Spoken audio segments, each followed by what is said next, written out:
Hello guys, welcome to the channel. आज हम बात करने जा रहे हैं profit and gain of business and profession के बारे में, जो कि हमारे इनकम हेड में से एक है। तो वीडियो को शुरू करने से पहले एक रिक्वेस्ट है, प्लीज चैनल को सब्सक्राइब कर दो, वीडियो को लाइक कर दो और अपने बैचमेट और क्लासमेट के साथ शेयर करना बिल्कुल मत भूलिएगा। So let's start. तो देखो, बिजनेस एंड प्रोफेशन के बारे में बात करने से पहले हमें ये जानना होगा कि income tax point of view के अकॉर्डिंग बिजनेस होता क्या है। तो business refers to purchase and sale of manufacture of commodities with view to make profit. सबको पता है कि बिजनेस क्या होता है, सामान को खरीदना या सामान को बेचना या सामान को बनाना प्रॉफिट कमाने के पॉइंट ऑफ व्यू से। ठीक है, लेकिन यहाँ पर 3 पॉइंट है जो कि बिजनेस में जरूरी होने चाहिए कि हमारा business carried on permanent basis, की बिजनेस जो होता है परमानेंट होना चाहिए। ऐसा नहीं है कि एक ट्रांजेक्शन मैंने एक बार कर दी, उसमें प्रॉफिट कमा लिया तो वो मेरा बिजनेस नहीं बन जाएगा। ठीक है, अगर हम कोई कार थी, हमारी 10 लाख रुपए की गाड़ी थी, मैंने 12 लाख रुपए की बेच दी, 2 लाख का प्रॉफिट हो गया, बट उसके बाद लाइफ टाइम में कभी कार में मैंने ना खरीदी ना बेची, कुछ नहीं करा, तो वो मेरा बिजनेस नहीं कहलाएगा। क्यों? क्योंकि वो परमानेंट नहीं था। Next, repetitions of same transaction is not necessary, कि ट्रांजैक्शन की रिपीटिशंस जो होती है ना, वो जरूरी नहीं होनी चाहिए।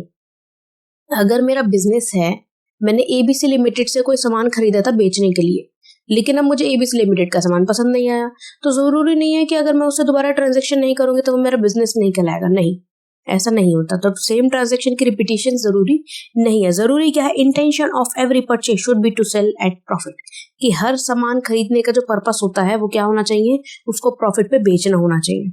ठीक है, अगर प्रॉफिट पे नहीं बेचेंगे तो बिजनेस नहीं कहलाएगा। नेक्स्ट हम आते हैं हमारी प्रोफेशन। प्रोफेशन क्या होता है? प्रोफेशन का मतलब होता है कि लिवलीहुड कमाने के लिए अपनी इंटेलेक्चुअल और मैनुअल स्किल्स को यूज करना, जैसे कि lawyer, doctor, broker, engineer, actor, artist, ये सभी लोग अपनी अपनी स्किल्स को यूज करके अर्निंग कमाते हैं।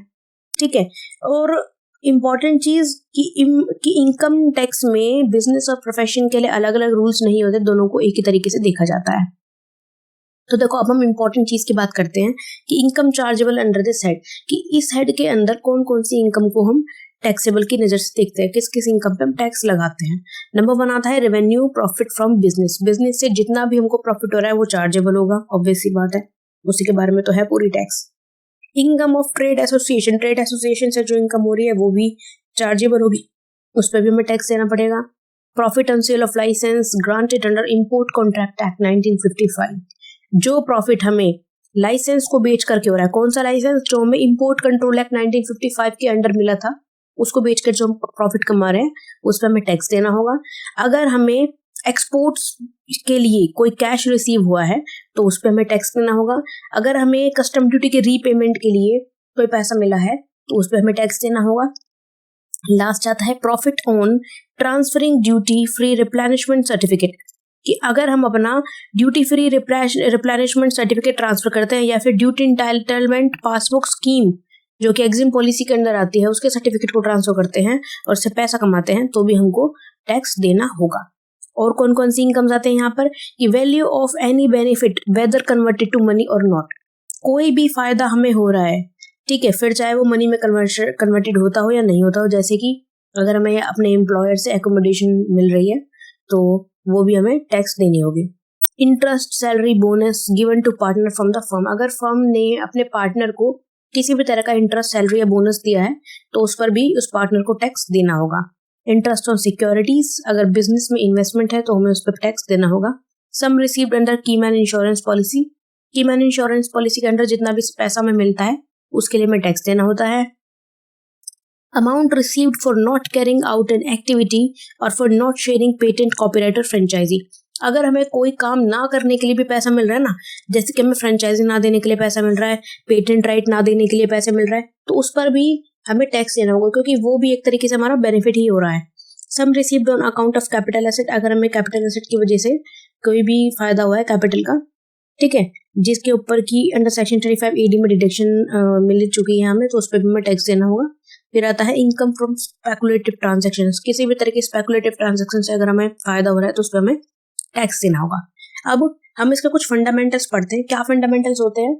कि tax is chargeable from the person who carries out the business, tax वही इंसान देगा जो कि बिजनेस चला रहा है। अगर हमने अपना बिजनेस को चलाने के लिए कोई CEO अपॉइंट कर लिया, कोई मैनेजर अपॉइंट कर लिया, तो टैक्स मैनेजर नहीं देगा, टैक्स हम ही देंगे, हमने सिर्फ उसको काम करने के लिए अपॉइंट किया है। ठीक है, जो रियल ओनर होगा वही टैक्स पे करेगा। Next point, tax is chargeable on the aggregate of all business of SSC. Tax her business पे अलग अलग नहीं लगेगा, एसएससी के जितने भी बिजनेस है सभी पर मिला जुला करके ज्वाइन करके एग्रीगेट पे टैक्स लगेगा। ठीक है। Profit and losses of speculative business are kept separate. अगर हमारा कोई स्पेकुलेटिव बिजनेस भी है तो उसके प्रॉफिट एंड लॉस को हम एक दूसरे के साथ सेट ऑफ नहीं कर सकते, वो अलग चलता है।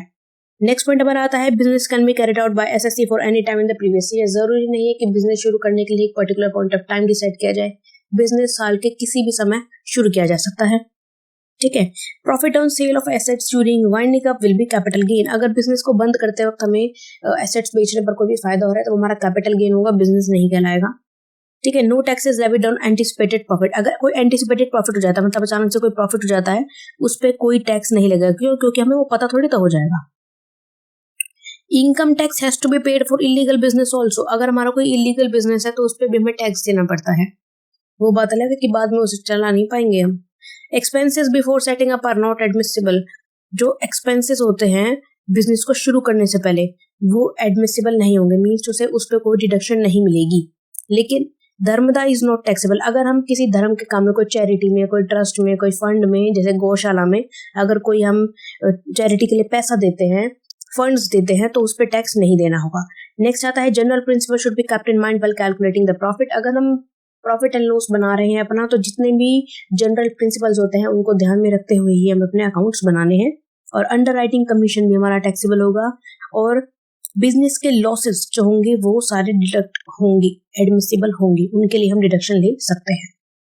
तो गाइस हम बात करते हैं अपने मेथड की। तो देखो, प्रॉफिट एंड लॉस अकाउंट जो होता है ना, income tax point of view से वो सही नहीं होता है टैक्स कैलकुलेट करने के लिए। क्यों?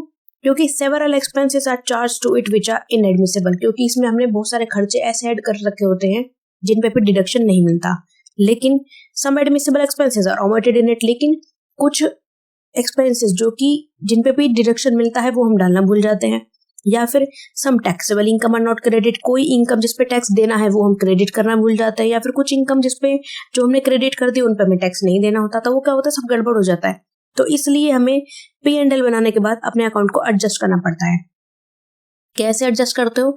तो देखो, जो हमारा प्रॉफिट है according to profit and loss account, उसमें हम ऐड करेंगे कोई भी एक्सपेंसेस या लॉसेस जो कि डिसअलाउ है इनकम टैक्स के अकॉर्डिंग, टैक्सेबल इनकम जो कि हमने क्रेडिट नहीं की है, expenses in excess of allowed amount charge. अगर कोई डिडक्शन हमें 50,000 की मिली है, ठीक है, लेकिन एक्चुअल में हमने कितना किया है खर्चा, 70,000 का करा है, तो वो जो 20,000 जो इनएडमिसिबल है ना, जो एक्सेस है, वो हमें ऐड करना है वापस से। ठीक है। और अगर हमने क्लोजिंग स्टॉक को अंडर वैल्यू किया था या फिर ओपनिंग स्टॉक को ओवर वैल्यू कर दिया था, तो वो भी हमें यहाँ पर ऐड करना है। उसके बाद हमें लेस करना है कौन कौन सी चीजें, एक्सपेंसेस जो कि अलाउड है बट हमने डेबिट नहीं किए, इनकम जो कि टैक्सेबल नहीं है बट हमने क्रेडिट कर दी है, इनकम जो कि एग्जेम्प्टेड है बट फिर भी हमने उसको क्रेडिट कर दिया है, और क्लोजिंग स्टॉक को ओवर वैल्यूएशन कर दिया है, और ओपनिंग स्टॉक को अंडर वैल्यूएशन कर दिया, तो उसे हम लेस कर देंगे।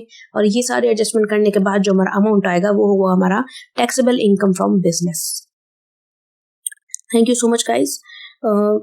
वीडियो का सेकेंड पार्ट जिसमें कि हमने डिडक्शंस के अलाउड एंड डिसअलाउड की बात करी है, वो उसका लिंक डिस्क्रिप्शन में है। So thank you so much.